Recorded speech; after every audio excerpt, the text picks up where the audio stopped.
You're watching Taste of Victory. Alright, I will go first for this game.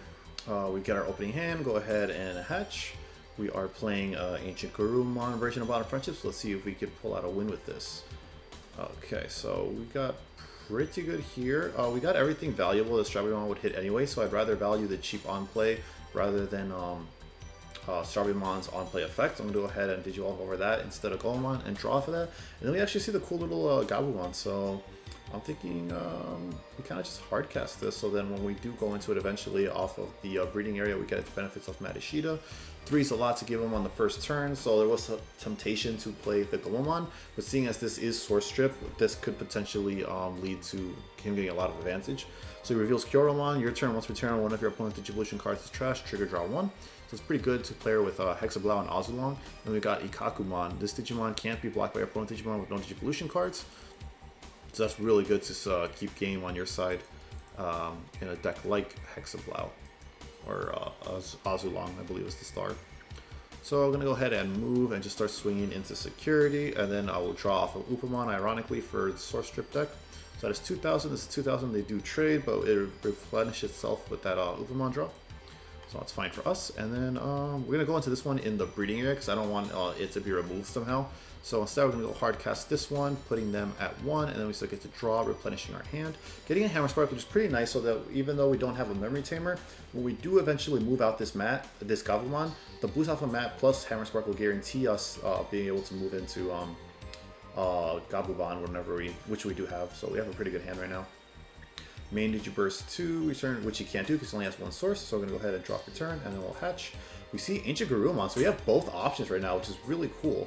So we're going to go ahead and Digivolve into this, not into that, we'll go ahead and Digivolve into Gabumon and draw off of that, set up for next turn with Matt. I will swing into security because he is able to. Oh, and ooh, that's really bad because now he has that guaranteed to go off because this is a sourceless Digimon. We would have really preferred that to die in security instead, so that's kind of rough. I don't have anything I could immediately Digivolve into right now because this would pass turn. I could Hammer Spark, but this doesn't restand because when it's restand is when attacking. So that's kind of a rough spot right now. So I think unfortunately we just kind of got to play into it. So play for 3 at the very least, so that will at the very least put him only at 3. So we'll reveal top 3, 2 to get some advantage off it. And we do get to, unfortunately this is and or, so never mind. There's no unfortunate about it. We get to grab both, which is amazing, and we'll bottom deck the Davis. So now we have a Memory Tamer if we need to play it out to go guaranteed 3 memory. And we also have another low one for the other AncientGaruru. So for 3, when attacking, trash the 2 Digivolution cards from the bottom of one of your opponent's Digimon. And then anything with no sources can't attack or block. So right now, none of our things on board can block if we don't Digivolve. Seeing as we have Hammer Spark and Matt in the back though, we'll at the very least be able to go into Gabumon or AncientGaruru. That does put us at 1, so we're going to go ahead and unsuspend and then draw for turn. We get another Hammer Spark, so that's pretty cool, but it doesn't really help our breakpoints. We can still only go into one of these beasts right now. So we're going to go ahead and move out for turn, so we'll get 1 off of Matt, and we'll get to draw 1. Can we get another Hammer Spark? No, but we do get another Davis. That's pretty cool. So we are able to warp now, and we get 3 unsuspends with this if we go for that, trashing only 2 security. But then he will be deleted at the end of the turn. And Garurumon does slightly similar for slightly less pressure, but not at the cost of our security. It'll be harder for them to beat over it since it's 13k. Actually, it'll delete itself anyways, but then it recycles itself with one of the promos at least. The other guys can't attack because of Hexablaumon. Because this Digivolve costs 2. If we had a 1-cost Digivolution, it would be pretty good right now. So we're going to Hammer Spark, putting us to 3. So I think we just go for it. I don't think AncientGarurumon's going to do too much for us here. Because if we go to 2, Digivolve for 2, do nothing else. If we go to 2, that would pass turn. So I think we have to go for Matt here because that puts us a lot more pressure on him. So even if we do burn 2 security, he has 1 swing, Lobomon, putting us at 3. So we'd have to see Blitz only. But that thing is, Blitz only does put him into that pressure range. Blitz only does put him into that range where he could get lethal because of that. We do have to play around that. And these guys can't attack, so there's no way for me to kill them off right now. So I'm thinking just to not put us at a death deficit right now, we kind of just go into AncientGaruru for the pressure. So we'll Digivolve for 1. We'll go ahead and draw off of that. We'll then pay 1 more memory to go into AncientGaruru, draw off of that. And we do see another Lobomon and another Bond of Friendship, which is interesting, but doesn't immediately help us right now. So swing security, and then we'll restand. Ooh, Howling Memory Boost. That really sucks. Trash 2 Digivolution source of Digimon.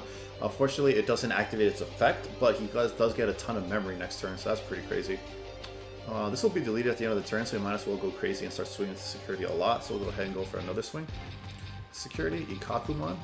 Okay. So we did not draw into another Hammer Spark, so there's no real way for us to choke effectively here. This will be deleted at this end of this turn. So I'm thinking we just Digivolve here because we have the other promo level if we need it. Lets us cycle at the very least. So we'll Digivolve here because maybe it doesn't really matter too much. So we'll Digivolve there because maybe we can warp again next turn. And then we will draw, and this will be deleted because of its effect, letting us play down a hybrid if we want to. I do believe that effect is optional. Let me just double check here. You may, so I will not do that because I do not want to waste it and then not be able to attack with Hexaplow.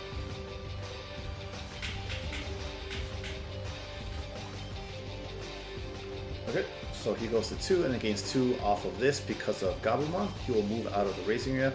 Does go into Majiramon, which is terrifying because of his ability to unsuspend his Mega, whatever that is that he evolves into. He does have that Howling Memory Boost, which gives him 2 memory on the delay. So he will be able to delay that and go for 3 into Azulongmon, because if he has a way to source strip this Lobomon, that'll reduce the cost by 2 because we have 2 sourceless Digimon, and then Azulong will be able to come down for just 3. The question is, however, does he have that? Does he have all the tools to go into that? Does he even have Azulong in hand? Does he have another Hexablow? Because we've been seeing a lot of Hexablow instead of Azulong, unfortunately. Because the thing with Azulong that makes source strip great in BT6 is that it's aggressive with its source stripping. It does it itself, and then it also gives you a lot of aggression with Security Attack Plus for sourceless Digimon. It rewards it better than anything Source Strip has had as a mechanic, or rather as an archetype before this point in the game. Trash Strabi under Lobo. Okay, so he will trash Strabimon, so now that is not able to attack because of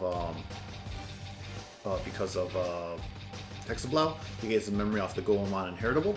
That's fine. He does go ahead and delay it, so that he goes into 4 memory. He plays Madoki Betamon, so he can't gain any more memory.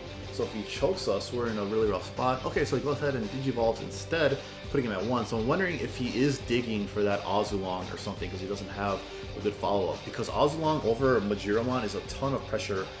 Once it hits, it's like you gotta get rid of this thing or you're losing. He is at 1 security, and he's not scared, I'm assuming, because I have 2 sourceless Digimon, so they can't attack because of Hexablow. But I do have this Tamer, so I could go into... I don't even have Promo Lobo, actually. So, but I'm sure he's playing around it as if I did. If I did, we'd be in a really good spot right now, because then we could just warp if he gives us the memory, and then go into that, because warping would just bounce back his blocker, so we wouldn't even be worried. And he does go ahead and Digivolves over that instead, because he knows if we have the Gabumon, we're just going to bounce it back anyway. So we're going to go ahead and draw and hash. Hope we can draw into Lobo. So far, not so good. We're going to go ahead and Digivolve. Draw back, and we draw into Lobo. We do not draw into Lobo, because at this point, we could just warp when we win here, because we will now have a source, and we will be able to, if he had any blockers, we would just bounce them back. So we can go Matt Ishida to warp. I will activate Matt Ishida, and then we got game here. So we'll warp, pay 3 memory, go into Gabumon, draw, trash 2. Okay, we have a source now, so we'll be able to swing in security, bounce that. No, bounce this, bounce this. Definitely bounce that. That is way more threatening. And then we'll, in case something crazy goes down, like a Hammer Spark in security, and then we will swing for game with this restand off of Gabumon. So that was scary for a second there. GG for sure. That was really scary for a second there, but we were able to pull it back because of the ability to warp up. If we didn't see the Gabumon, we had the AncientGaruru and Lobo in hand, and that is the cool thing that this offers over the Rookie Rush version, because a lot of people always ask this when they're compared, but this has a lot of utility, you know, by being able to go into 2 pressuring monsters instead of just the one absolute monster that Gabumon is. You have AncientGarurumon, so you can go past more shenanigans, like the, wow, look at how far down his Azulongmon were, poor guy. But yeah, like if they're source blocking you from attacking, you know, you have multiple ways, not just Bond of Friendship, to be able to get past that. And it also offers a lot of pressure by being able to swing and reset any other hybrids you have. So having the utility to go into either of these at any moment with all the drawing you do with Gabumon and stuff is pretty good. So that is definitely the utility of this over, say, the Rookie Rush version, which is a lot more linear. But anyways, that was the video. I hope you guys enjoyed this gameplay. I had a lot of fun, and I hope you guys have fun watching it. I'll see you in the next video, and until the next video, remember to stay hungry until you get a taste of victory.